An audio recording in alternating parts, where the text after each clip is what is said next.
আসসালামু আলাইকুম গাইস, আজকে আমরা মাখাবো বড়ই মাখা। বড়ইটাকে আমরা প্রথমে ধুয়ে নিব ভালো করে। ধুয়ে নেওয়ার পর আমরা ঝাল পেঁয়াজটাকেও ধুয়ে নেব, একটু ভালো করে ধুয়ে নেব। নেওয়ার পর একে বাটা লাগবে, তো এই জন্য ভালো করে একটু ধুয়ে নেব। ধোয়ার পর আমরা এবার ধনে পাতাটা ধুয়ে নেব। ধনে পাতাটা ধুয়ে তারপর আমরা বড়ইটা, এগুলো সব আমরা পরে বাটবো। এবার আমরা বড়ইটাকে বেটে নেব। বড়ইটাকে ভালো করে বেটে নেব যাতে অনেক ভালোভাবে মাখানো যায়। আমাদের নতুন বছরের প্রথম বড়ই মাখা অনেক ভালো লাগবে আশা করি। প্রথমে আমরা বড়ইটাকে অনেক ভালো করে থেতলে নেব।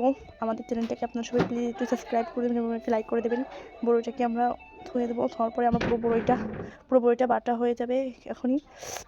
পুরো বড়ইটা বাটা হয়ে গেলে তারপর আমরা ঝাল পেঁয়াজ এর ভিতরে ধনেপাতা ঝাল, প্রথমে আমরা ধনেপাতা নিলাম, তারপর আমরা ঝাল পেঁয়াজ রসুন নিয়ে নেব।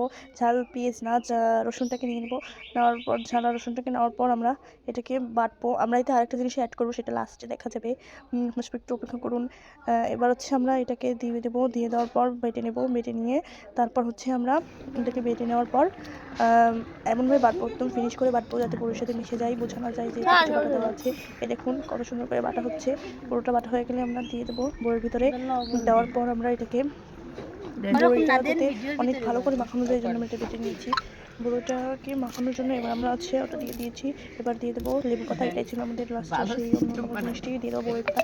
এখানে আমের ফুলও দেওয়া যায়, কিন্তু ওটা তো হয়নি আমাদের এখানে, এই জন্য দিতে পারিনি। এবার দিয়ে দেবো পরিমাণ মতো লবণ দিয়ে দেবেন। এখানে দেখবেন আপনার যতটুকু দরকার ততটুকু দিয়ে দেবেন। এখানে পরিমাণ মতো লবণ দেওয়ার পর আমরা বড়িটাকে অনেক ভালো করে মাখিয়ে নেব।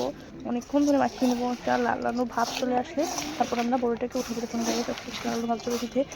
এখন আমাদের বড়ি মাখাটা অনেকটাই হয়ে এসেছে। আমাদের বড়ি মাখাটা হয়ে গেছে। এবার আমরা সরষের তেল দিয়ে দেবো। দেওয়ার পর এবার আমরা এটাকে একটু করে ভালো করে মাখিয়ে নিব। সরষের তেল দেওয়ার পরে বড়িটার একটা অন্যরকমের স্বাদ চলে আসবে।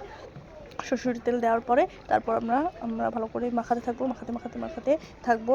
মাখানোটা অনেক সুন্দর হয়ে গেছে দেখুন। এবার আমাদের বড়ি মাখাটা কমপ্লিট হয়ে গেছে, শেষ।